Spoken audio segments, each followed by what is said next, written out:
सारखे पूर्ण वैराग्य ज्याचे, वशिष्ठा परी ज्ञान योगेश्वराचे, कवी वाल्मिका सारिका मान्य ऐसा, नमस्कार माझा सद्गुरु रामदासा, सह्याद्रीचा विभाग विलसे, मार्गार शृंगावरी, नामे सज्जन जो नृपे वसविला, श्री उर्वशीचे दिवी, साकेताधिपती कपी भगवती, ते देव जाचे शिवी, ते जागृत रामदास विलसे, जो या जना उजळी.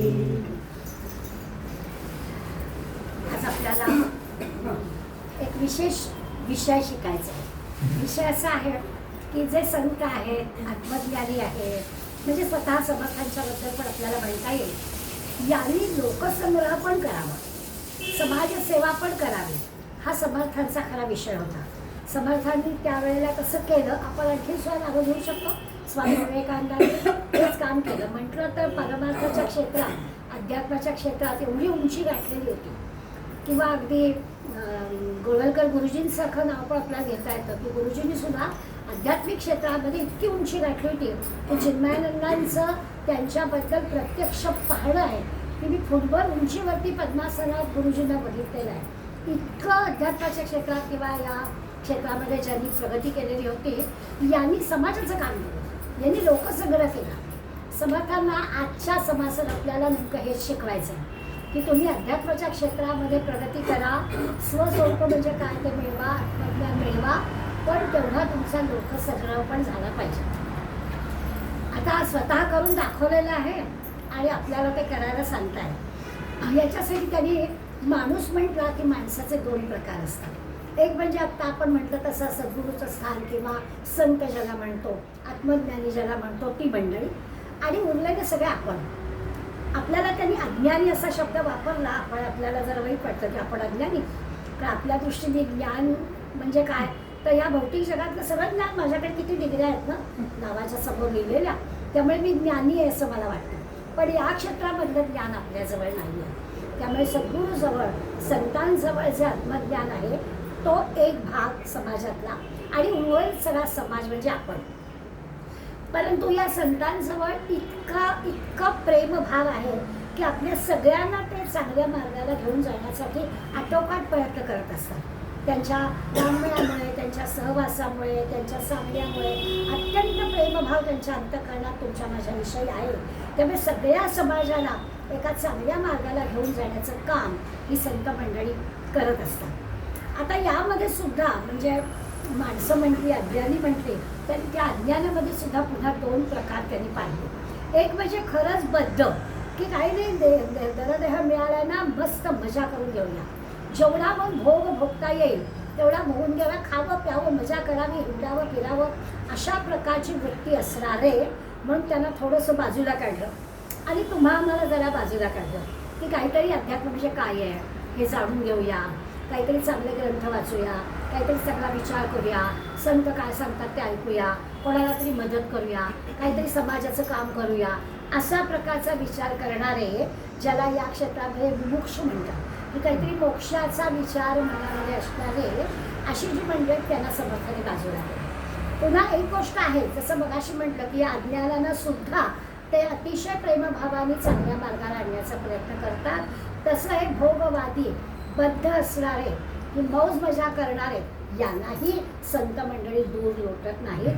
त्यांनाही त्यांचं सगळ्यासह, त्यांच्या काय गुणदोषांसह त्यांना स्वीकारून पुन्हा चांगल्या मार्गाला आणण्याचा प्रयत्न करतातच. पण त्यातल्या त्यात हे जे मुमुक्षु आहे किंवा ज्यांना खरंच हे सगळं काय आहे ते जाणून घ्यायची इच्छा आहे, यांच्यासाठी प्रयत्न थोडे पुरतात. त्यामुळे थोड्या प्रयत्नाने ही मंडळी संतांच्या, सद्गुरूंच्या सांगण्याला स्वाभाविकच प्राधान्य देतात. पुन्हा याच्यामध्ये त्यांनी दोन प्रकार केले. स्वभावाचे दोन भिन्न प्रकार असतात की मोक्षाची इच्छा आहे, काय खरं आहे हे प्रकार जाणून घ्यावं, अध्यात्म म्हणजे काय आहे, परमार्थ म्हणजे काय आहे, खरंच हे संत सांगतात, यांचा अनुभव आहे, हा आपल्याला अनुभव मिळेल का, अशा प्रकारचे विचार असणारे पण दोन स्वभावाचे लोक असतात. एक असतात ते आपले आपले स्वतः ग्रंथ वाचावा, आपला आपला अर्थ लावावा, आपला आपला अभ्यास करावा अडचण आली तर विचारावं, पण आपलं आपलं करावं, अशा प्रकारचे असतात. काही असतात ते समुदायामध्ये काम करणारे असतात, त्यांना 4 माणसामध्ये बरं वाटतं. जसं आपला मॉनिटर म्हणाला की नाही तुम्ही पुस्तकं द्या पण तरी तुम्ही सांगा, म्हणजे 4 जणात येऊन आपल्याला जो दासबोध कळेल, तर असं एकदा मी पुस्तकं वाचून मला कळेल असं नाही. किंवा ध्यानाचा सुद्धा अभ्यास करणारी मंडळी असतात, की खरं ध्यान ही गोष्ट अशी आहे की आपली आपण करायची आहे, पण ध्यान सुद्धा समुदायात करून त्याचा सराव करावा लागतो. समुदायामध्ये ध्यानाचा अभ्यास केला की मग नंतर हळूहळू एकांतामध्ये ध्यानाचा अभ्यास करता येतो, असं पण आहे. त्यामुळे 2 स्वभावाची माणसं पण आपल्याकडे असतात. एकांत आवडतो अशी मंडळी असतात आणि लोकांत आवडतो अशी पण मंडळी असतात. पण कोणी का असेना या सगळ्यांना चांगल्या मार्गाला घेऊन जाण्याचं काम ही आध्यात्मिक क्षेत्रामध्ये प्रगत असणारी मंडळी करत असतात. हा खरा म्हणजे आजच्या समासाचा आपला विषय. त्यामुळे विषय तर आपल्याला आवडीचा आहे, असं वाटतं की होय असं जमलं पाहिजे, किंवा ज्यांना कोणाला जमतं ती माणसं ग्रेट आहेत असं आपण त्यांचं वर्णन करतो. त्यामुळे साधक जो आहे त्याला सिद्ध बनवणं किंवा त्याला ज्ञानी बनवणं याच्यासाठी काम करणारी जी मंडळी आहे त्यांचं ते कसं करतात की प्रत्यक्ष किंवा प्रत्येक ज्ञानी किंवा प्रत्येक सिद्ध पुरुष जो असतो त्याच्यात अशा कोणत्या क्वालिटीज असतात की ज्या या साधकाला पण आत्मसात करून घ्यायला पाहिजे. तसं नेहमीच आहे की तो वासना रहित असला पाहिजे, सारखं हे हवं आहे ते हवं आहे असं हवं आहे तसं हवं आहे असं नाही. जसं आपण नेहमी उदाहरण घेतो की भूक नावाची गोष्ट सगळ्यांना आहे आणि ती भूक भागवली की झालं, त्याच्याबद्दल काहीच प्रश्न नाही आहे, पण अमुकच हवं असं आलं की गडबड होतं. तर हा जो साधक आहे त्याला सिद्धाकडे जायचं असेल तर त्यांनी या सगळ्या गोष्टी अशा पद्धतीने आत्मसात केल्या पाहिजेत. तर तो वासना राहील किंवा आपण जे कर्म करतोय त्या कर्माच्या फळाचा विचार करायचा की कर्म चांगल्या पद्धतीनं केलं तर भगवंत फळ द्यायला बसलेलाच आहे, अशा प्रकारची खात्री मनात बाळगून चांगलं कर्म करावं. हे सगळं हा प्रत्येक ज्ञानी माणूस स्वतः करतो आणि साधकाला अशा प्रकारचं करायला सांगतो. अशी खरी सुरुवात आहे. पुन्हा पुन्हा लक्षात घ्यायचं की अज्ञानी जरी जीव झाला म्हणजे यातलं काही नको आहे किंवा काही अवैरच केलंच नाही, अगदी 60, 65, 70 आली तरी मौज मजा ऐशो आराम असंच आवडत आहे, त्याला सुद्धा या मार्गावर आणण्याचा सगळा खटाटो ही मंडळी करतात. ही मात्र विसरायचं नाही. याचं कारणच आहे की त्यांना काही मिळवायचं नाही आहे, त्यांचं कामच ते आहे, संतांचं कामच ते आहे. म्हणून आपण शांतीब्रह्मांचं उदाहरण, नाथांचं उदाहरण घेतो. कुणी कसाही वागू दे ते चांगलंच करणार. शंकराचार्यांच्या चरित्रामध्ये अशी गंमतशीर प्रसंग आहे. 5 घरी भिक्षा मागायची. बरोबर, भिक्षा मागायची म्हणजे काय कुणाचं घर आहे, कुठल्या जातीचं आहे त्याचा काहीच संबंध नाही. ज्या दारात जाऊ तो घालेल ते. आणि मग एका दारात उभे राहिले आणि भिक्षा मागितली. तो माणूस बाहेर आला, म्हणाला अहो हे घर नाही आहे, आम्ही इथे कोणी राहत नाही, हा काचेचा कारखाना आहे, काच तयार करतात. होते कढई दिसत होती, जाळ पेटलेला होता, काहीतरी आहे, काय तुमच्याकडे काय आहे ते वाढा. आणि आचार्यांच्या ह्याच्यात काय वाढ, ते जे काही कढईत ते वाढा म्हणाला. आणि तो ते कसं आहे ना, तो काचेचा रस आहे, तो थंड झाला की त्याची काच तयार होणार आहे. पुन्हा पुन्हा ते सांगतात. आचार्य म्हणाले तुमच्याकडे जे आहे ते वाढा. आणि लक्षात असं आलं की काय म्हणजे किती अध्यात्माच्या क्षेत्रामध्ये प्रगती किती असू शकते, आपण कल्पना पण नाही करू शकणार. अशा पद्धतीची उदाहरणं वाचली की कळतं आपल्याला की ह्यांच्या अंतःकरणामध्ये अत्यंत करुणा असते, कुठल्याच प्रकारची अभिलाषा नसते, म्हणून हे सगळं ते करू शकतात. दुसरं असं असतं की त्यांना कोणी चांगलं म्हणावं, त्यांना काही मानमरातब मिळावं, काहीतरी त्यांना पुरस्कार मिळावा, असा काही त्यांचा भाव नसतो, काहीही त्यांना नको असतो. थोडी वाईट म्हटलं तरी देखील त्यांना त्याच्याबद्दल काहीच वाटत नाही. त्यामुळे दुसऱ्याचं दुःख कमी करणं, दुसऱ्याला चांगल्या मार्गाला नेणं, अशा प्रकारचा सतत विचार मनामध्ये असणारी ही मंडळी असतात. आणि तसं तुम्हाला सगळ्यांना बनवण्यासाठी काय करता येईल हा विचार आपल्याला सगळं करायला सांगणार आहे. सामान्यपणाला असं असतं की आपण किती जरी म्हटलं तरी आपला स्वार्थीपणा असतो की मला काय प्रत्येक गोष्टीत मिळणार आहे याचा आपण विचार करतो. त्यामुळे अशा सामान्य स्वार्थी असणाऱ्या माणसाला एवढं निस्वार्थी बनवणं ही काही सोपी गोष्ट नाही आहे. पण मूळ स्वभाव माणसाचा तसा आहे, कराय असं नाही आहे की पण काही फायदा नसेल तर मी कशाला करते ना, काहीतरी फायदा असला पाहिजे. तर इतपत तरी स्वार्थीपणा आपल्या प्रत्येकाचा असतो. तो स्वार्थीपणा सुद्धा बाजूला करून निस्वार्थ बुद्धीनं काम करायला शिकवण्याची ही सगळी जबाबदारी या संत मंडळींची आहे. हे करण्यासाठी सुद्धा ते 2 मार्ग वापरतात. एक त्यांचा मार्ग असतो तो अत्यंत प्रेमाचा असतो. आपलं जसं असतं नातवंडांशी बोलताना सामदाम दंडभेद आपल्याला आधी प्रेमानेच करावं लागतं. शाळा आहे कर मॅडम प्लीज असं अगदी गोड गोड बोलूनच करावं लागतं. आणि मग थोडं हे सगळं झालं तर ते प्रेमाने होईल अशाच प्रयत्नांनी करायचं असतं. समर्थ दुसरा विचार सांगतच नाही. आपल्याजवळ दुसरे विचार आहेत पण आपण सामदाम नाही ऐकलं की दंडूक आता द्यायलाच हवा असं आपण करतो. समर्थ म्हणतात तसं काय करायचं नाही, प्रेमानेच बदल होतो अशी खात्रीपूर्वक समर्थ आपल्या सांगतात. आणि दुसरं विचाराने बदल होतो. हा एक वेगळा विचार समर्थ यामध्ये आपल्याला देणार आहे की एकतर त्या साधकाशी प्रेमाने बोलून बदल करून घ्यायचा किंवा त्याच्या विचारांमध्ये बदल होईल अशा प्रकारचं त्याचं आपोआपच त्याचे विचार बदलले की त्याचं कर्म त्याची कृती बदले. असे 2 मार्ग समर्थ आपल्याला सांगतात. वास्तविक असं आहे की स्वतः हे ज्ञानी पुरुष जे आहेत किंवा ज्याला आपण आता आत्मज्ञानी म्हणतोय, परमार्थ प्राप्ती ज्याला झालेली आहे, अशा मंडळींचं जीवन खरं म्हणजे त्याला काहीच मिळवायचं नाही. ते कृतार्थ आहेत ना, त्याला काय करायचं आहे त्या समाजाचं तिकडे काही का होईना पण असा ते विचार करत नाही. त्यांच्या प्रारब्धानुसार त्यांना सगळ्या गोष्टी करायच्या असतात, अगदी बरोबर आहे. त्यामुळे ते त्यांच्या प्रारब्धामध्ये हेच आहे की हा सगळा जो की अज्ञानी समाज आहे या अज्ञानी समाजाला ज्ञानाकडे नेणं, त्यांचा प्रत्येक जन्मामध्ये थोडी थोडी प्रगती होईल आणि ती मंडळी आत्मज्ञानाकडे जाते याच्यासाठीचे सगळे त्यांचे प्रयत्न असतात. आणि म्हणून आपल्या लक्षात येतं की त्यांचं अंतरंग हे फार वेगळं असतं. इतकी जी सहनशीलता आपल्याला दिसते. कुठल्याही संतांचं चरित्र डोळ्यासमोर आणलं की आपल्याला लक्षात येतं की खरंच कमालीची सहनशक्ती त्यांच्याजवळ असते. आपण एवढ्या तेवढ्यावरून रागवतो, आपल्याला एवढ्या तेवढ्यावरून मी असं करते तर परिणामी दुसऱ्यांनी असं केलं पाहिजे अशी नकळत आपली अपेक्षा असते. आणि तो जर करत नसेल तर आता पुन्हा भानगडीत पडायचं नाही असं पण आपण ठरवतो. त्यामुळे आपल्याला देणे आणि घेणे हे बरोबर कळतं आणि यांना फक्त देणंच कळतं. ते म्हणतात त्याचं काही असू दे, मला काय करायचं आहे ते मी करणारच. अशा प्रकारचं एक त्यांचं कृतार्थ स्वतःचं जीवन असून सुद्धा दुसऱ्यासाठी ते जे काही करतात त्याचा विचार आपल्याला लक्षात येतो. आणि आता म्हणतात असं की प्रेमप्रधान अत्यंत प्रेमाने गोष्ट करायची. आता प्रपंचात आसक्त असलेल्या तुम्हाला मोठ्या प्रेमानं सांगायचं की ती अवघड गोष्ट आहे ना, की आम्हाला जर हेच बरोबर वाटतंय तर तुम्ही आम्हाला किती प्रेमात सांगा. अवकाश आहे अजून आत्ता नाही, जरा थांबा तेवढं तर होऊ दे मग बघते तुझ्या दादाला लागायचं की नाही असं आपल्याला उत्तर मिळतंच की. फारकी मोठं आपण सांगतो याच्यातला भाग नाही पण असं काही कोणाला आपण सांगायला गेलं होतं लोक ते आपलं ऐकत नाही आणि नको ऐकू नयेत तरी देखील सांगत राहायचं. अशा प्रकारची यांची वृत्ती असते. प्रपंचावरची त्यांची श्रद्धा कमी होऊ न देता या लोकांना कसं मार्गाला लावता येईल की हो ना आपण जी गोष्टी करायच्याच नाही का. आम्हाला सांगतात हो मग मला यायचं होतं गीतेला पण नातवाची शाळा असते ना, मग लगेच नाही नातवाची शाळा महत्त्वाची नको येऊ एखाद्या एवढं काही असंच बोलावं लागतं.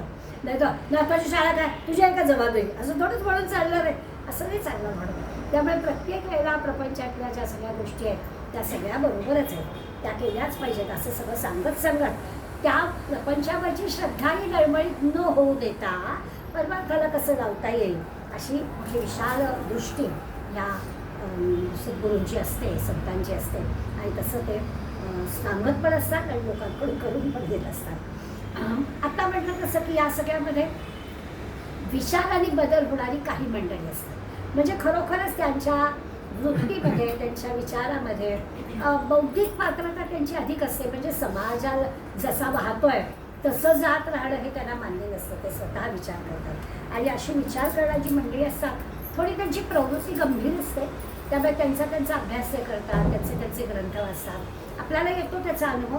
काही मंडळींचे छोटे छोटे ग्रुप असतात आणि मग ते आपल्याला असं सांगत नाहीत आम्ही काय करतोय ते, पण त्यांचं काहीतरी चालू असतं की आम्ही बाबा काही ग्रंथांचा अभ्यास करतो आहे, आमचा छोटाच ग्रुप आहे, काही हरकत नाही करू दे. परंतु अशा प्रकारच्या माणसांच्या विचारांमध्ये काही बदल होतो आणि विचार बदलले की आपोआपच कृतीमध्ये बदल होईल. त्यामुळे समर्थ पेपर आपल्याला सांगतात की अशा प्रकारचं माणूस बघून आपल्याला मार्गदर्शन करता आलं पाहिजे. परंतु लोकांमध्ये म्हणजे समाज नेता ज्याला म्हणतो ते या आध्यात्मिक गुरुनी असलं पाहिजे. माझं काम झालं की झालं असं नाही चालणार. अगदी मोदींचं नाव घेऊन आपल्या लक्षात आहे की खरं म्हणजे त्यांनी देखील हिमालयामध्ये एवढी तपश्चर्या केली की त्यांना काही गरज नव्हती पुढं आपल्या देशात येऊन एवढं मोठं पद घेऊन लोकांच्या वेळेशी राखायची. परंतु त्यांना हे काम करणं आवश्यक होतं आणि त्यांनी पण ज्या पद्धतीने केलं. नाही तर या क्षेत्रामध्ये त्यांची जी काही प्रगती होती ती त्यांच्या वैयक्तिक साधनेच्या दृष्टीनं पुरेशी होती. तर अशा गोष्टी आपण ऐकल्या की लक्षात येतं. समर्थ आपल्याला सांगतायत की थोडा त्यांचा असा कटाक्ष आहे की ज्ञानीपुरुषाच्या ठिकाणी, ज्ञानीपुरुष म्हणजे आता इथे आत्मज्ञानी असा अर्थ घ्यायचा. आत्मज्ञानी पुरुष जो आहे, संत आहे, सद्गुरू आहे, यांच्या ठिकाणी दोन्ही गोष्टींचं मिश्रण असतं. अत्यंत प्रेमभावाने पण ते आपल्याला आपलंसं करतात आणि विचारशक्ती असतेच. त्यामुळे दोन्ही गोष्टी त्यांच्यावर असतात. कुठली गोष्ट कुठे वापरायची हे त्यांना बरोबर माहीत असतं आणि त्या पद्धतीनं ते जातात. साधकाने सुद्धा असंच करायला हवं. काही गोष्टी एकांतात राहून त्याचा अभ्यास करायला हवा आणि अभ्यासही प्रगट व्हावे अशा विचाराने एकांतामध्ये जे काही आपण मिळवला त्याचा उपयोग आपण लोकांच्यामध्ये करावा. या दोन्ही गोष्टी समर्थ आपल्याला या समासामध्ये सांगणार. हळूहळू या साधकामध्ये जी काही प्रगती होईल अगदी सिद्धावस्थेपर्यंत किंवा आत्मज्ञान अवस्थेपर्यंत जाण्याच्या मार्गामध्ये त्याची जी काही प्रगती होईल त्या प्रगतीमध्ये त्याचं प्रारब्ध बदललेलं त्याला कळेल. आपण ज्याला नशीब म्हणतो, आपण ज्याला प्रारब्ध म्हणतो, तर खरंच या संत सहवासात गेलं की त्याची जी काही या क्षेत्रामध्ये थोडी थोडी थोडी प्रगती व्हायला लागेल त्याच्यात असं लक्षात येईल की प्रारब्ध बदली होईल. म्हणजे आपण विचार करायचा आहे. सध्या संविधान नावाचं पुस्तक आम्ही वाचते. संविधान पुस्तक असं आहे की 100 प्रचारकांची त्याच्यात माहिती आहे. रोज एका प्रचारकाची माहिती वाचताना अचंबित व्हायला होतं की एक सामान्य तुमच्या आमच्यासारखा माणूस अगदी उच्च विद्या विभूषित आणि काय नाही, गुरुजींनी सांगितलं की तुम्ही असं करा. कालच असलं कळंबी नावाचे आपल्या वनवासी आश्रम क्षेत्रात काम करणारे त्यांनी काय केलं तर ऐन 21-22 वर्षी लॉची डिग्री घेतली, फर्स्ट क्लास मिळालेला आणि गुरुजी म्हणाले तू केरळाच्या बाकीमध्ये तिथला होऊन जा आणि जे काही ते तिथे गेले ते पुढे 60 वर्ष केरळमध्ये संघाचं काम केलं. तर अशा पद्धतीची जी मंडळी असतात ती लक्षात आपल्याला येतं की जे दिलेलं आहे तर ते एकांतामध्ये त्याचा काहीतरी विचार आहे, आपल्या जीवनाला काहीतरी ध्येय आहे आणि त्या ध्येयाने प्रेरित होऊन आपल्या आयुष्याचा उपयोग जनमानसासाठी लोकसमाजासाठी करणं अशी करणारी मंडळी असतात. पण हे करताना त्या साधकांनी आधी स्वतःला तयार करावं आणि स्वतः तयार केलं म्हणजे जे म्हणतो ना आपण की संघाचे कुठलेही प्रचारक असे आपलं कमी शिकलेले नाही, काही जमत नाही ना मग पैपंचपत्री घे असलं नाही. उच्च विद्या विभूषित सगळी मंडळी आपल्याला दिसते आणि मग त्यांचं जे प्रारब्ध आहे ते बदलतं त्यांच्या प्रारब्धामध्ये. आता त्यांच्या प्रारब्धाप्रमाणे तुमच्या आमच्यासारखं सामान्य कौटुंबिक जीवन हे त्यांच्या प्रारब्धात नाहीच आहे. त्यामुळे त्यांनी जे जीवनाचं ध्येय ठरवलेलं आहे त्या जीवनाच्या ध्येयामध्ये त्यांची प्रगती होते. अगदी शारीरिक क्षमता कमकुवत झालेली असून सुद्धा त्यांच्याकडून कार्य केलं जातं. अगदी गुरुजींना कॅन्सर झाला होता. कॅन्सर असून सुद्धा 33 वर्षामध्ये प्रत्येक वर्षी 2 वेळा असं 66 वेळा भारतभर फिरले ते. काय कुठून ताकद आली असेल आपण इमॅजिनच नाही करू शकत. तर अशा प्रकारच्या गोष्टी वाचल्या की हे प्रारब्ध बदलतं म्हणजे काय ते आपल्या लक्षात येईल. असा जो दोन्ही प्रेमाच्या मार्गाने किंवा विचाराच्या मार्गाने साधकाला लोककल्याणाकडे कसं न्यायचं हे यांना बरोबर माहिती असतं. कुणाला काय सांगायचं, कुणाकडून काय काम करून घ्यायचं याची पण त्याला बरोबर माहिती असते. भगवद्गीतेमध्ये ज्याला ज्ञानी भक्त म्हटलं आहे ना तो ज्ञानी भक्त म्हणजे हाच आहे. शब्द वेगळे वापरले तरी इकडे त्यांनी प्रेमाच्या आणि विचाराच्या माध्यमातून जावं असं म्हटलं, तिकडे त्यांनी ज्ञानी भक्त म्हटलं. पण ज्ञानी भक्त गीतेतला आणि समर्थांचा हा प्रेमाच्या आणि विचाराच्या माध्यमातून निस्वार्थी कसं बनवायचं दोन्हीकडल्या गोष्टींचा अर्थ एकच आहे असं दिसेल. आता हे सगळं योग्य आहे, हे सगळं आपल्याला पटतं आहे, मान्य आहे, अगदी बरोबर आहे. तरी देखील या ज्ञानीपुरुषाला नेहमी असं वागता येईल याचा त्यांचा आग्रह असतो. म्हणजे आपल्याला असं वाटतं की नेहमी कसं असं जमेल, हे एखाद्या माणसावर केलेला प्रयोग यशस्वी होईल मान्य आहे, पण यांना नेहमीच कसा जमतो. तर समाजामध्ये मिळून मिसळून वागलं की समाज किती आपलासा होतो हे ते कृतीने करून दाखवतात. याच्यासाठी ते जे की आत्मानुसंधान म्हणतात आपण भगवंताशी म्हणतो. भक्तीच्या मार्गामध्ये भगवंताशी अनुसंधान राहावं आपण लोकसंग्रह करायच्या, समाजसेवेचा विचार करतोय, तर तिथे आपण त्या ध्येयाशी अनुसंधान ठेवावं की मला हे साधायचं आहे आणि हे साधण्यासाठी मला जे काही करावं लागतं ते मी करणार आहे. मग तिथे स्वतःचा शारीरिक क्षमता, मला काय हवं आहे, जमणार आहे का, असा प्रश्न उद्भवत नाही. तर आपल्या श्रीराम व्यायामशाळेमध्ये भगवद्गीतेतला कर्मयोग आणि राष्ट्रीय स्वयंसेवक संघ अशा विषयावर भाषण होतं. त्याच्यामध्ये कर्मयोग हाच सांगितला की काही नाही, किती काही दीनदयाळ उपाध्यायांना खरं संघाचे प्रचारक होते.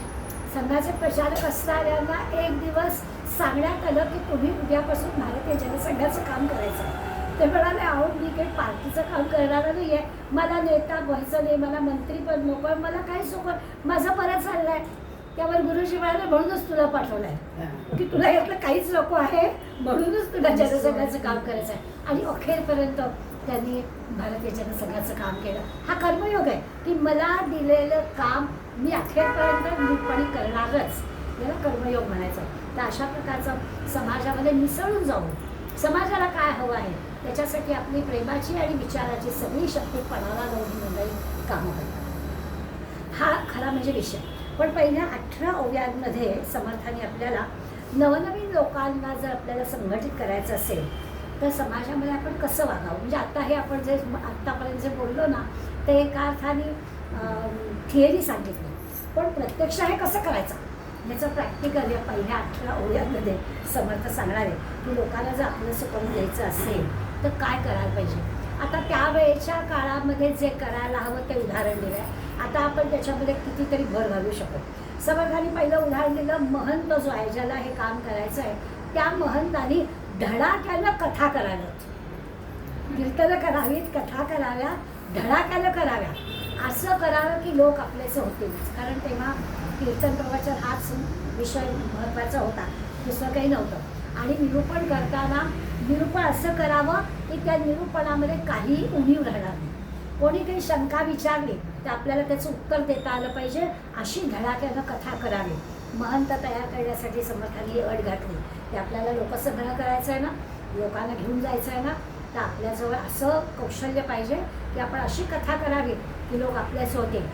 आपल्या कथेमधून लोकांच्या मनामध्ये एक तर शंका येताच कामा नाही, पण शंका आली तर त्याचं निरसन पण आपल्याला करता आलं पाहिजे.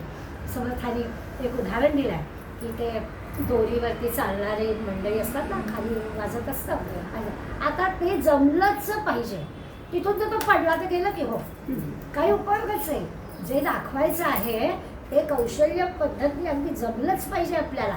तसं आहे की धडाक्याने कथा करायची, तर त्या कथेमध्ये कोणी आपल्याला काही प्रश्न विचारला तर आपल्याला सुचतच नाही, आपल्याला माहीतच नाही असं नाही उत्तर द्यायचं. आपल्याला त्याचं उत्तर महंताला देता आलं पाहिजे, श्रोत्यांचं समाधान करता आलं पाहिजे, असं ते आपल्याला सांगतात. काही वेळा आता समर्थ आहेत नाही, त्यामुळे अशा प्रकारचं सांगत असताना आणखीन काय काय अडचणी येऊ शकतात. श्रोते विविध प्रकारचे असतात, श्रोत्यांच्या शंका काही वेळा मुद्दाम काढलेल्या पण असतात, ते ओळखता आलं पाहिजे.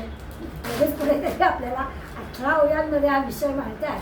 तर श्रोते खूप प्रकारचे असतात, श्रोत्यांच्या काही शंका, श्रोत्यांचे काही प्रश्न असतात, त्याची उत्तर देता आली पाहिजे. ही गोष्ट बरोबरच आहे. चिडचिड करायची नाही, त्यांनी काय प्रश्न विचारला आहे, कदाचित तेच विचारलेलं आहे तरीही रागवायचं नाही, इतपत बरोबर आहे. पण काही वेळा असं होतं की त्यांच्याकडून वक्त्याच्याबद्दल त्यांच्या मनात असणारं जे प्रेम आहे ते प्रेम कायम राहील अशा पद्धतीने त्यांच्या शंकाचं निरसन झालं पाहिजे. हिडीस नाही करायचं किंवा असं नाही म्हणायचं अरे हे झालं आहे काल तुला सांगून पुन्हा सांगायचं. एखाद्या लहान मुलाला जसं प्रत्येक गोष्ट पुन्हा पुन्हा सांगून आपण करतो, न रागवता करतो, तसं श्रोत्यांच्या शंका मनापासून पुन्हा पुन्हा जरी आल्या तरी उडवाउडवीची उत्तरं न देता शांतपणानं त्यांच्या शंकांना उत्तर द्यायचं. श्रोते कसे आहेत हे कळलं पाहिजे, कोण काय पद्धतीने विचारताय, कोणाचाही मनोभंग होणार नाही, कोणी आपल्याला रागवणार नाही, सगळी मंडळी आपलीशी होतील असं सारखा आपला प्रयत्न असला पाहिजे. लोकसंग्रह करणाऱ्या नेत्याला ही गोष्ट करताच आली पाहिजे. आपण पाहतो ना की आता महापालिकेची इलेक्शन येते, आपल्या मतदारसंघांमधून उभी राहणारी मंडळी आपल्याला भेटायला येते. त्यांना काही खरं म्हणजे त्याला फक्त तुम्ही मत द्या एवढंच आहे, बाकी त्याला नंतर काही अधिकार त्याच्याशी काही संबंध नाही. आपल्याला पण हे सगळ्यांना माहिती आहे. तरी देखील आपल्याला असं वाटतं की अरे यांनी काहीतरी बोलून सांगितलं पाहिजे आम्हाला, आपला उभा राहिला आणि आम्ही आपलं मत द्यायचं का, असं कसं चालेल. अशा अपेक्षा असतात. या सगळ्या अपेक्षा या नगरसेवकांनी पुऱ्या केल्या पाहिजेत. लोकांना भेटलं पाहिजे, सांगितलं पाहिजे आपण काय करणार आहोत, काय गेल्या वेळेला केलं, ह्या सगळ्याची गोष्ट गरज असते. 5 वर्षापूर्वी आम्ही काय केलं हे आम्हाला सांगता आलं पाहिजे. आणि सांगता येणार नसेल तर कशी लोक होतं देतील तुम्हाला. त्यामुळे ह्या सगळ्या गोष्टी कशा आत्ताच्या ह्याच्यात आपण पाहतो तसं समर्थ सांगतात की असं भरभरत्या शंका काढणारी मंडळी असली तरी त्याला आपल्याला उत्तर देता आलं पाहिजे. काही वेळेला विकल्पाचे विचार असतात बरं का. लोक काहीतरी आड राहून प्रश्न विचारतात, आपल्याला अडचणीत आणणारे प्रश्न विचारतात. तरी देखील न रागावता समजुतीनं आणि आर्जव करून अगदी शांतपणानं त्याची उत्तरं द्यावी. कुठेही आपल्या मनामध्ये संदेह किंवा त्याच्या मनामध्ये संदेह निर्माण होईल अशा प्रकारचं उत्तर देऊ नये. लोक सगळ्या प्रकारचे असतात हे गृहीत धरून न रागावता हे काम करावं.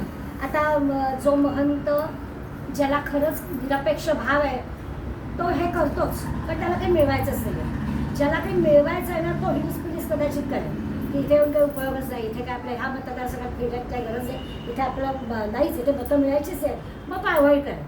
हा काय म्हणेल आपलं काम आहे ना सगळीकडे जायचं. तसं ते सांगतात की महंताला मुळातच आपण निरपेक्ष भावाने करायचं आहे म्हटलं तर कोण काय कसं विचारेल, काय प्रश्न विचारेल, कोणी राहू मुद्दा विचारेल का, विकल्प मनात ठेवून विचारेल का, असा काही विचार करायचा नाही. प्रेम भावनेने आणि विचारानं दुसऱ्याच्या शंकेचं निरसन करण्याचा या महंतांनी आटोकाट प्रयत्न करायचा. पुढे म्हणतात की अशा महंताची महंती असते ना ती महंती फळाला येते. असं वागलं तर, पण जर असं वागलं नाही तर मग महंती बिघडते. त्यामुळे आपल्याला काय शेवटी समाजापुढे राहायचं आहे आपल्याला, तर या पद्धतीने काम केलं पाहिजे. आपल्याला दुःखी होण्याचा प्रसंग येता कामा. समर्थांच्या चरित्रामध्ये अशा कितीतरी प्रसंग आपल्याला बघायला मिळते की बिचारा एक जण गेला आणि झोपाळ्यावर बसले ते घरातले यजमान आणि त्यांनी पाहिलं एक 12-14 वर्षाचा मुलगा दारात भिक्षा बघायला आलाय आणि त्याला बघून भविष्य कळायचं, असं नुसतं नजरेनं कळायचं की दारात उभा आणि म्हणाला अरे काय भिक्षा मागतोयस, तुझा आजचा शेवटचा दिवस आहे. आता काय गरज होती सांगायची, पण असं सांगितलं. तो बिचारा घाबरला आणि आला मठात. परत मठात आला तर त्याला घाम कुठला ताप आला. समजवायला काय झालं बाळा, तो म्हणाला आज माझा शेवटचा दिवस आहे. तर कुणी सांगितलं ते भिक्षा मागायला गेलो तर ते अंक्या सांगितलं ते भविष्य जाणतात तर मी आज मरणार. त्याला काय मरायचंच आहे ना, त्यांनी सांगितलं ना मरायचं आहे, मग तो जेवून मर कशाला. समर्थ असते मग समर्थ त्याला जेवायला घेतला, गोंगडी घातली, गोंगडीवर झोपवलं, स्वतः जवळ बसले आणि म्हणाले काय व्हायचं ते होऊ दे. दुसऱ्या दिवसापर्यंत समर्थाने अगदी त्याला त्याच्या सहवासात ठेवलं आणि काही आलं नाही. आणि मग समर्थ म्हणाला अरे आले ते यमदूत तुला घ्यायला, पण मी त्याला काही अजून वेळ व्हायची, याला काही न्यायचं याच्याकडून बरंच काम मला करून घ्यायचं. मग गेले परत, जा म्हणाला आज परत भिक्षा बघायला. परत गेला दुसऱ्या दिवशी भिक्षा बघायला. याच्या बुद्धिमत्तेवर एवढं हे होतं की असं झालंच कसं. तर म्हणाला असं कसं झालं, तुझा तर कालचा शेवटचा दिवस होता, मला नाही मिळालं माहिती काय झालं ते. आता ह्याच्यात आपल्याला अशी उदाहरणं जी समर्थांच्या महंताची दिली जातात त्याच्यातून कळतं की ह्या महंतांना अशा प्रकारचे अनुभव येतात की याला काही गरज होती का. समजा अगदी असं असेल तरी बाबा त्याला भिक्षा घालावी, कोण येतो गुरु कोण आहे, संधी येतो, त्यांना काहीतरी कानावर घालावं. एक जनमानसाला जर आपलंसं करायचं आहे तर कशा पद्धतीने जावं. कुठला डॉक्टर सांगेल का आपण गेल्यावर बिना औषध देते आज तुमची लक्षण येते असं नाही कोणी म्हणला तर वेळेला देतो ना औषध असंच म्हणेल ना. तर कसं वागावं कुणाशी ही साधी गोष्ट आहे, पण समाजामध्ये असे लोक असतात. या सगळ्यांना आपण न रागवता न चिडचिड करता त्यांनाही संतुष्ट कसं करायचं हे समर्थ त्यांना सांगतात. हे सगळं अगदी उच्च पातळीवरचं म्हणतात ते जे की समर्थांचं अनुसंधान होतं त्यालाच हे जमू शकतं. त्यामुळेच त्याला एवढा लोकसमुदाय करता आला. समर्थांनी एवढे जे भारतभर प्रवास करून 1200-1400 मठ केले, या सगळ्या मठांमध्ये तरुण मुलांना महंत केलं. त्या काळामध्ये अगदी वेण्णास्वामींसारखं उदाहरण आपण पाहिलं की त्या काळात जी बालविधवा मुलगी तिला सुद्धा मठपती केलं. अशा सगळ्या गोष्टी पाहिल्या की असं वाटतं की या माणसाचं जे काही लोकसंग्रह होता तो काही वेगळाच होता.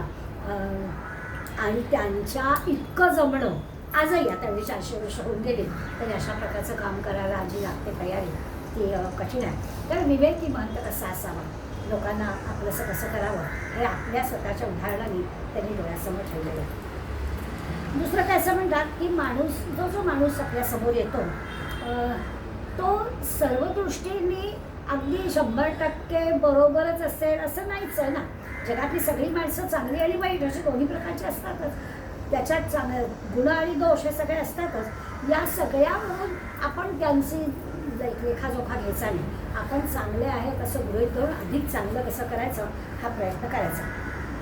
म्हणजे त्याला उदाहरण त्यांनी दिलं की एखादा ओसाड मुलूक असेल तर तो ओसाड मुलगा इथे पाहण्यासारखं काहीच नाही म्हणून मग लोक काय करतात तिथे जातच नाही की तिथे काय पाहण्यासारखं पुढे जाऊया आपण. तसं महंतानी करायचं नाही की या लोकांना सांगून काय उपयोग आहे असं कुणीही असू द्या. समोर येणारा प्रत्येक जो आहे तो भगवंताचा आहे अशा विचारांनी त्याला सुद्धा सांगायचं.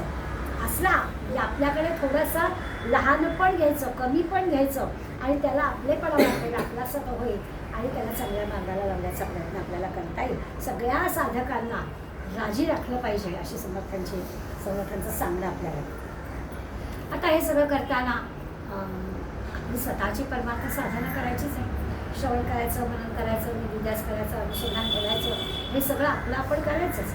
आणि चौफेर लक्ष ठेवून या सगळ्या समाजाला पण कसं आपल्याला मिळता येईल याचा प्रयत्न करायचा. म्हणजे लोकांना परमार्थाची आवड लावायची, परमार्थाची गोडी निर्माण करायची, आपल्या स्वतःमध्ये आपली परमार्थाची कशी प्रगती होईल ते पण पाहायचं, उत्तम अभ्यास करायचा, सतत अभ्यासात राहायचं, जनतेमध्ये फिरायचं पण एकांतात सुधारायचं. समर्थांच्या स्वतःच्या बाबतीत सांगितलं जायचं की आणायचं म्हणजे कायाराम मंदिरात जायचं, गुरुपणाला, प्रवचनाला, कीर्तनाला त्यांच्याकडून ग्रंथ आणायचा, रात्रीचा ग्रंथ लिहून काढायचा, दुसऱ्या दिवशी त्यांना नेऊन द्यायचा. असं एकांतात राहून आपल्या स्वतःची प्रगती कशी होईल ते साधायचंच. समर्थांची अगदी आवडीची ओवी अभ्यास प्रगट व्हावे नाहीतर झाकोनी असावे, प्रगट होऊनही ना असावे हे बरे नव्हे. लोकांमध्ये जायचं आणि फजिती करून घ्यायची हे समर्थांना बिलकुल मान्य नव्हतं. घोडेस्वाराचं उदाहरण समर्थान दिलं आहे की घोडेस्वार जे असतात ना त्यांच्यामध्ये सुद्धा वेगवेगळे प्रकार असतात. की मंद चालणारा घोडा असतो त्याला कसं हे करायचं, वेगात जाणारा घोडा असतो तो कसा असतो, अरबी घोडा ज्याला म्हणतात अत्यंत चपळ असतो, त्याच्यावरती स्वार होणं ही महत्त्वाची गोष्ट असते, कठीण असतं, त्याच्यासाठी वेगळी हुशारी लागते. तर त्या घोडेस्वारांमध्ये पण एक प्रकार असतात. तसं कुठल्या महंतांनी कुठल्या माणसाशी कसं वागायचं हे सुद्धा वेळ ठरलेलं असतं. कुणाशी काय करावं हे कळलं पाहिजे. असं 18 ओव्यांमध्ये प्रॅक्टिकली आपण काय काय करायचं हे सगळं समर्थ आहे आपल्या सांगितलं.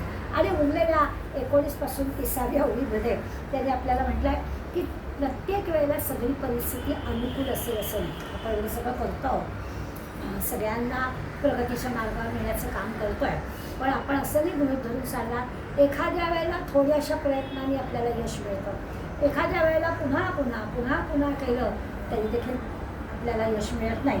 त्यामुळे ही साधना करताना परिस्थिती कशी आहे, प्रतिकूल अनुकूलाचा विचार करायचा. कधी कधी जे कठीण आहे त्यालाही तोंड द्यायचं. लोकांनी काम सुरू केलं की थोडंसं गुंताळ्यात अडकायला होतंच. ते गुंताळ्यात अडकलं की परत तिथून हळूच आपल्याला सुटका करायला पाहिजे. त्याच्यासाठी स्वरूपानुसंधान ठेवायचं आणि हळूच त्याच्यातून बाजूला कसं होईल असा प्रयत्न करायचा. लोकसंग्रह पण करायचा आहे पण अडकायचं पण नाही. मोठी कठीण गोष्ट आहे की करायचं आहे पण अडकायचं नाही. सगळी कठीण कामं आहेत. आता ह्याच्यासाठी आपल्याला तीक्ष्ण बुद्धी लागते. कुठे नेमकं काय करायचं हे आपल्याला कळलं पाहिजे. फार गुंतायचं नाही. माझ्या वडिलांचं एक वाक्य होतं, मी नेहमी सांगत असते की माझे वडील म्हणायचे की कुठल्याही संस्थेमध्ये फार आत जाऊन पोहायचं नाही, कडेकडे पोहायचं. आत गेलं की त्यातले सगळे काय असतील ते फायदे तोटे चांगल्या वाईट गोष्टी कळत राहतात. फार आत जायचं नाही, कडेकडे जे चांगलं आहे तेच बघायचं, त्यालाच काय आपल्याला होईल ते मदत करायची आणि तिथून बाजूला राहायचं. आज शिरलं की गडबड होते, फार आत जायचं नाही. ती गोष्ट खरी आहे. समर्थन आपल्याला सांगताय की आपल्याला काम करायचं आहे, लोकसंग्रह करायचा आहे, महंती काही मिळवायची नाही आहे. त्यामुळे आपल्याला ज्या पद्धतीने जसं जमेल तसं सतत कार्य केलं पाहिजे. सगळी जी कठीण कामं आहेत त्याच्यासाठी लागणारी जी बुद्धी आहे, काही वेळाला अशी भोळी सुद्धा उपयोगाला येत नाही. कोणाला काय सांगायचं, आता अलीकडल्या काळात आपल्याला कळतं की अशा भोळ्या श्रद्धेचे की तरुण मुलांना ते पटत नाही. परंतु कुणाला काय सांगितलं तर कसं पटतं हे आपल्याला कळतं आणि त्या पद्धतीने करावं. उत्तम शेती करायची जरी उत्तम पीक बाजारात यायचं असेल तर आपल्याला ते विकता पण आलं पाहिजे. येईल पुष्कळ, अगदी छान खत पाणी घालून वेळच्या वेळी सगळं करू, धान्य तयार होईल, पण ते आपल्याला विकता पण आलं पाहिजे तर पैसा मिळणार आहे. तसं आहे की नुसते संस्कार करून ते संस्कार आपल्या लोकांच्या वेळी दिसले पण पाहिजे. नाही तर आमच्या मुलांवर उत्तम संस्कार दिले पण त्याचा समाजामध्ये त्याचा आपल्याला उपयोग दिसला पाहिजे.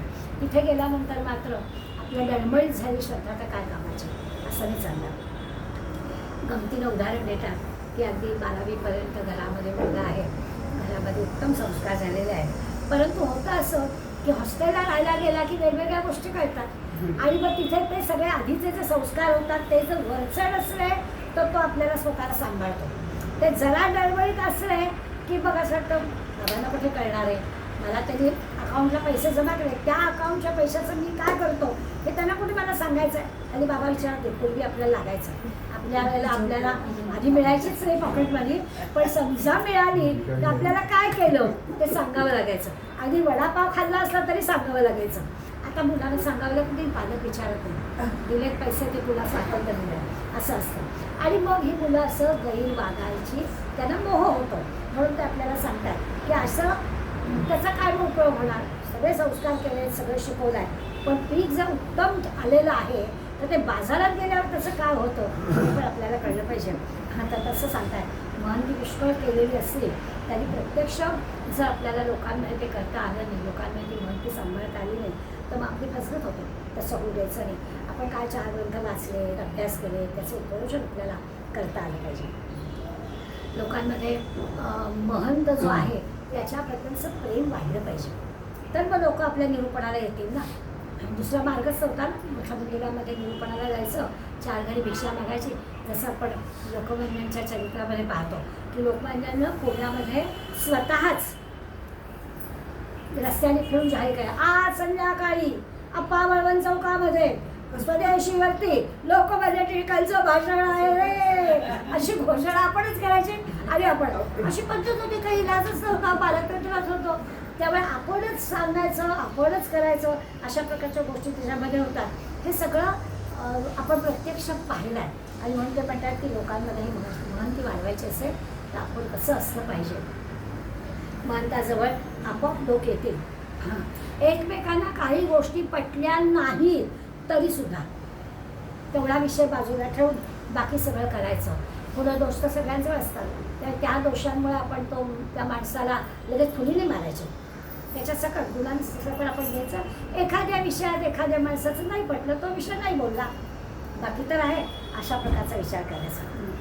दुसरं असं की जर का आपण महंत किंवा सद्गुरू किंवा काय निरूपणकार, प्रवचनकार असं जर आपला एक अधिकार असेल तर आपलं आचार विचार हा चांगला असलाच पाहिजे. म्हणजे जसं असतं ना, डॉक्टर तुम्ही सुद्धा अशा नावाचं नाटक होतं किंवा संघाचा माणूस असो असं केलं म्हणजे संघात तो जातो म्हणजे नाहीच गैर वागता कामा. तसं समोर सांगतात की तरी महंत म्हणून जबाबदारी घेतलेला तरी गैर नाहीच वागता कामा, कारण अनुयायांचं लक्ष असतं. मग अशा शंकराचार्यांचं उदाहरण दिलेलं त्यांच्याच आश्रयाच्यात पुढला प्रसंग आहे की ते जसं आहे तर कोणीतरी बघितलं की असा तो काचेचा रस हे करतात आणि मग आचार्याला सांगितलं की आचार्य ते थंड झालं की त्याची कास तयार होणार. आचार्यांनी बरं म्हटलं आणि दुसऱ्या दिवशी दुसऱ्या 5 घरी भिक्षा मागवली. तिथे काही दारूचंच दुकान होतं, तिथे पण गेले. आता तो म्हणाला की अहो तुम्हाला द्यायला आमच्या जो कार्य आहे तिथे दारू विकली जाते, कसं तुम्हाला देणार, तर मला तुमच्याकडे आहे ते द्या. लोकांचं लक्ष असतं. आता आचार्य काय करतात बघूया. ज्या घरात जे मिळतं ते घ्यायचं आणि मग लोक आचार्यांनी ते घेतलं. त्याला काय दूध आहे का दारू आहे त्यांच्या दृष्टीनं काहीच फरक नव्हता पडत, पण लोकांच्या दृष्टीने फरक पडतो ना. म्हणून अनुयायी आपल्याकडे बघत असतात तर आपलं वागणं नीटच असलं पाहिजे. आता आपण काही आचार्य नाही, त्या आचार्यांनी ते दारून दिलं की काचेचा रस असला तरी मला सारखाच, दारू असली तरी मला सारखीच, कालचं अन्न घातलं तरी मला सारखंच, आजचं ताजं घातलं तरी पण सारखंच. हे आचार्यांना कळलं. पण जोपर्यंत आम्हाला एवढी प्रगती नाही आहे तोपर्यंत अनुयायी आपल्याकडे बघताय तर आपलं आचरण चांगलंच असलं पाहिजे. हे पण समर्थ आपल्याला सांगताय. प्रयत्नपूर्वक लोकांना गोळा केलेलं असतं. त्या समूहाला संतुष्ट ठेवलं पाहिजे. त्या समूहाला कुठे काही गैर दिसेल असं वर्तन आपलं असता कामा नये. काय होतं, जे केलेलं असतं ना ते विस्कटायला वेळ लागत नाही, एवढंसं काळा डाग पुरतो. खूप आपल्या समाजामध्ये अशी उदाहरणं पुष्कळ आपल्याला आहे, त्याची वाच्यता करणं बरोबर नाही आहे, पण आयुष्यभर खूप चांगल्या पद्धतीने काम केलं आहे आणि एखादी काहीतरी गैर गोष्ट घडली आहे की झालं, समाजातून तो माणूस उठतो, अक्षरशः उठतो असं दिसतं आपल्याला. म्हणून समर्थ सांगतात खूप काळजीपूर्वक या गोष्टी कराव्या लागतात, तर मग हा समाज आपण जे काही आपल्याला करायचं आहे, सगळे त्यांचे ताप म्हणतात त्याचे सगळे सहन करून सुद्धा आपल्याला ते करता येतं. थोडी संघर्षाची जरी परिस्थिती आली तर त्याच्यातून सुद्धा आपल्याला मार्ग काढावे लागतात. अडचणी तर येतातच, त्या अडचणींनी मात करावी लागते. कुठे गैरसमज होणार नाही, कुठे काही गैरवर्तन होणार नाही याची काळजी मात्र आपल्याला घ्यावी लागते. मग अशी आपण म्हटलं समूहामध्ये 2 प्रकारची माणसं असतात. काही शहाणी असतात, काही मूर्ख असतात. हा तर आपला नेहमीचा अनुभव आहे. काही शहाणपणाचा उगाच अभिमान धरलेली पण असतात. फार शहाणी असतात असं नाही, पण त्यांना कापड खूप मोठं शहाणं आहे आणि त्यामुळे मग ते अशा प्रकारच्या मंडळींच्यामध्ये भांडणं खूप होतात. महंताला ही पण काळजी घ्यावी लागते की कुठल्या प्रकारची माणसं कशी आहेत. दोन्ही बाजू तो महंत कात्रीत नाही सापडता कामा. चुकीच्या माणसाची बाजू घेतली की तो कात्रीत सापडेल.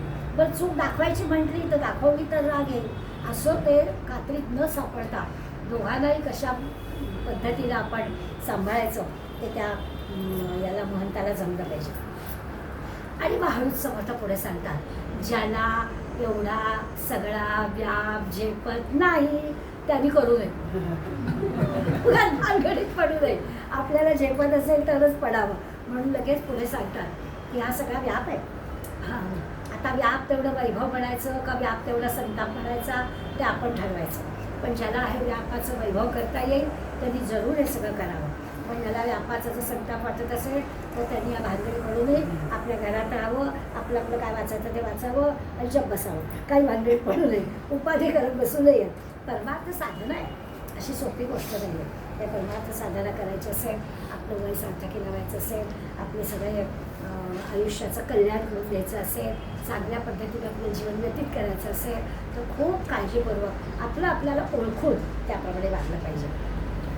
आता असं आहे, जोपर्यंत हा महंत फिरत नाही तोपर्यंत तो लोकसमाज आपल्यासा कसा होणार. दुसऱ्यासाठी आपण काही केलं तर दुसरी मंडळी आपल्यासाठी काही करणार ना.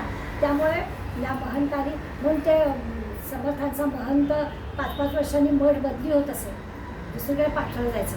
आत्ता जसं असतं संघाचे प्रचारक 3 वर्ष 5 वर्ष की त्यांचं कार्यक्षेत्र बदली करतात. त्याच्या मागचं कारण हेच आहे की आपल्या इथल्या लोकांमध्ये जे काही आपण शिकवणार ते आता आणखीन दुसरीकडे कुठेतरी जाऊन आपल्याला करता आले पाहिजे.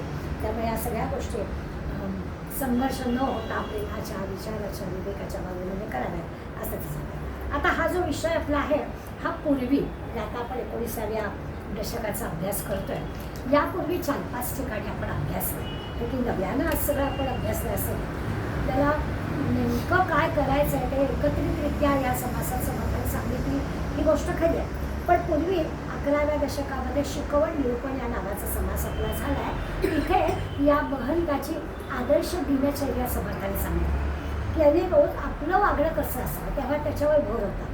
करायचं हेच, प्रॅक्टिकली विचार करायचा झाला तर याच पद्धतीने समाजाला आपलंसं करण्याचा प्रयत्न करायचा आहे. पण त्याच्यासाठी आपण कसं असलं पाहिजे याच्यासाठी समर्थांनी त्या समासात आपल्याला दिनचर्या सांगितली की प्रातःकाली उठावे, काही पाठांतर करावे, यथानुशक्य आठवावे, सर्वोत्तमासे अशी सुरुवात करायला सांगितली. आणि मग ते करता करता एक सदैवपणाचे लक्षणं, रिकामा जाऊन निघे एक क्षण, प्रपंच व्यवसायाचे ज्ञान बरे पाहे, प्रपंच पण करायला सांगितलं आहे, आपल्या स्वतःचा व्यवसाय उद्योग पण करायला सांगितलं आहे. आणि हे कसं करायचं, त्याचं दिनचर्या कशी असायला हवी, काय किती वेळ कुठल्या गोष्टीला आपण द्यावा, आपलं शरीर कारणी कसं लागलं पाहिजे, हे सगळा विचार त्या शिकवण निरूपणामध्ये त्यांनी आपल्याला सांगितलं आहे. म्हणजे तो समास वाचताना किंवा त्या समासातल्या गोष्टी वाचताना खरंच अनेक पद्य संघाचे आठवतात. राष्ट्रासाठी झिजणे कणकण तेच खरोखर विजयी जीवन. विजयी जीवन कोणाला म्हणायचं की जे खरंच देशासाठी राष्ट्रासाठी कणाकणाने झिजलेले आहे त्यांना म्हणायचं. तर अशा प्रकारची दिनचर्या आपली असावी असं त्यांनी त्या ठिकाणी सांगितलं आहे. जीवनं स्वपदार्थाय नित्यं यच्छन्ति मानवाः. प्रत्येक माणसाने आपलं जीवन दुसऱ्यासाठी खर्च करावं. आता ही गोष्ट तर खरीच आहे. आपण नुसतं इतिहासामध्ये जर पाहिलं, कुणाची नावं आपल्या लक्षात राहतात, तर ज्यांनी दुसऱ्यासाठी काहीतरी केलेलं आहे त्यांची नावं आपल्या लक्षात राहतात.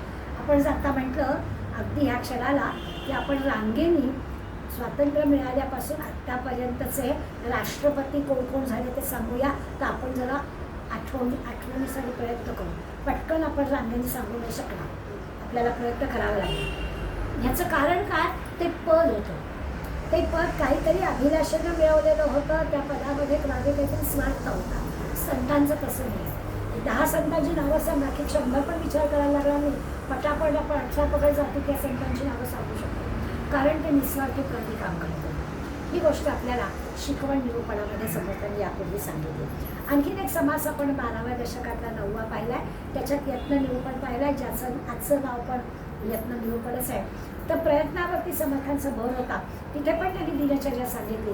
तिथे पण असं म्हणजे प्रातस्मरावं म्हणजे काय, तर प्रातःकाळी उठत जावे, प्रातस्मरावी करावं आणि मग काय करावं, नित्य नेहमी स्मरावी निरंतर. जे काही करायचं आहे ते नित्याने करावं. पण तिथेच गंमत होते आपली की आपल्याला करायचं असतं पण नित्य नेहमी ज्याला म्हणतात तसं वाटतं. आता जानेवारी आलं की आपण डिसेंबरमध्ये ठरवलं जानेवारीपासून आलं करू डायरी तयार, मग सोमवारपासून आज नाही जमलं मग सोमवारपासून असं आपण करतो.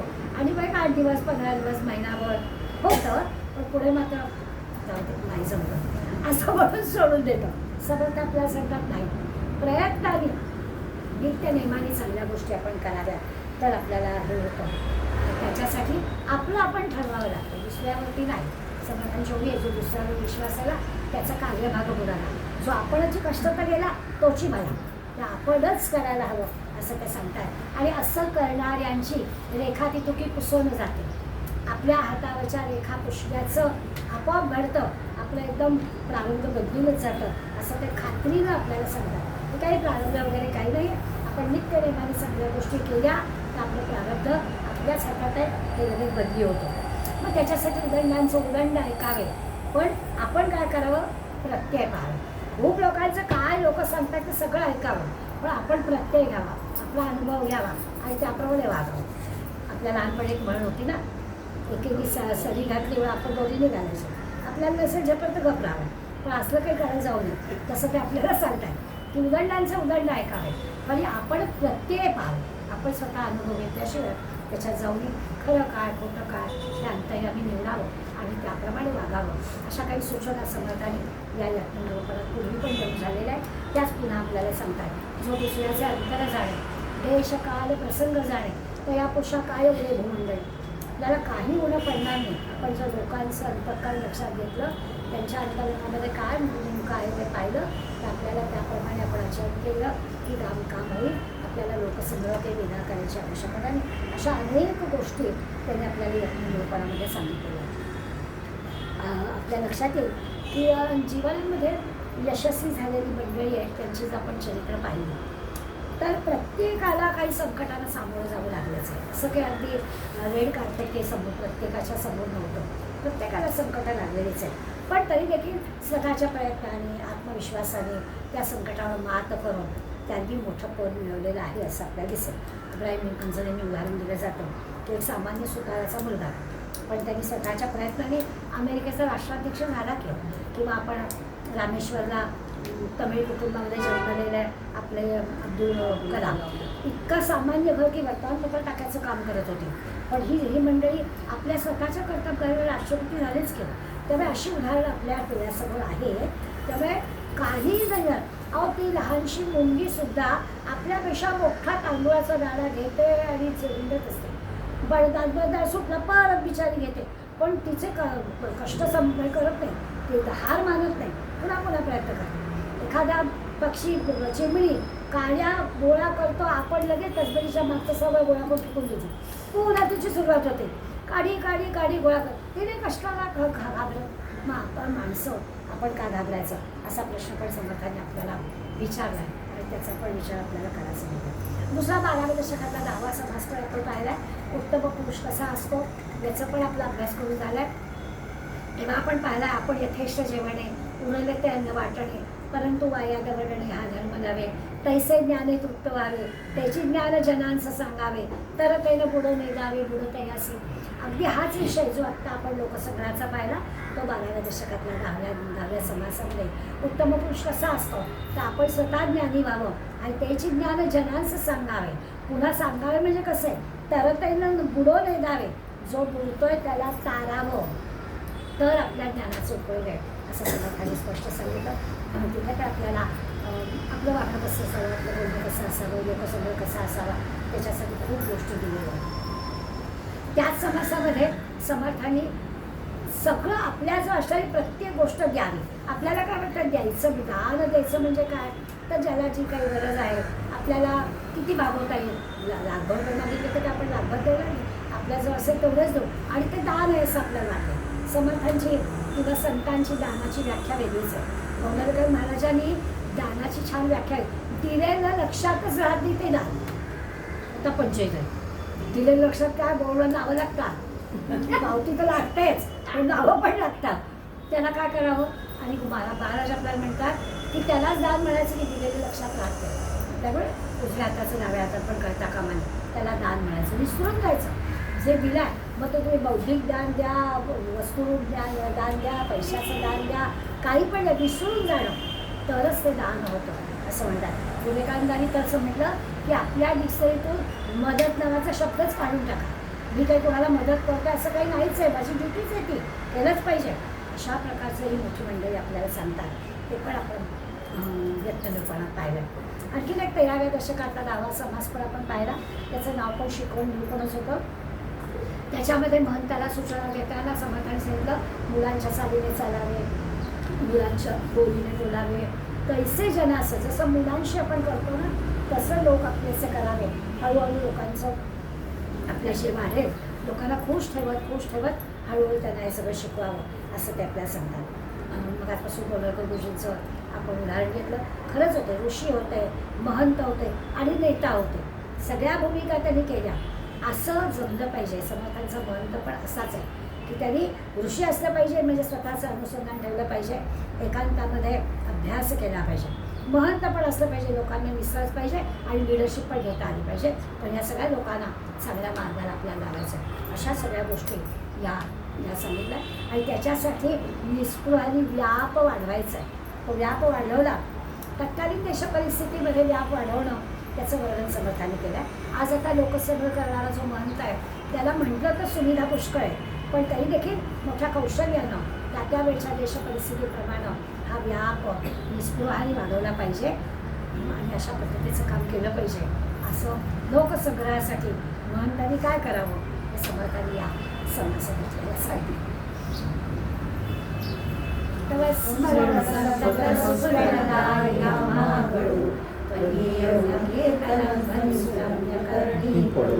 स्वदेश हित रक्षणावेण तुझी कथा ना घडो, तुझ्या समयामुची तनु देशकाली पडो.